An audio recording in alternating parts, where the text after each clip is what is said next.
One woman came to Musa alayhi salam and she was crying. And she said, my son has passed away while he's in his young days. He hasn't yet seen the world. So Musa alayhi salam asked, how old was he? So he said, 300 years old. How old? 300 years old. Because they had long lives. So Musa alayhi salam said that 300 is a long life. He said, no, he still haven't seen the dunya. So Musa alayhi salam said, a ummah will come, they will only live 60 to 70 years. There's a nation that is coming, they will only live 60 to 70 years. So this woman said, if that's the case, then I'll spend my entire life in sajda. If that's the case, I'll spend my entire life in sajda. But what happens these days? The more sophisticated buildings are in these days.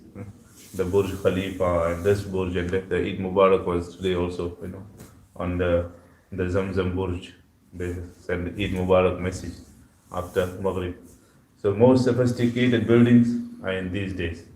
Insan is spending most futile time in these days. How much time a person spends on mobile phone? 8 to 10 hours daily. How much time a person spends everywhere else?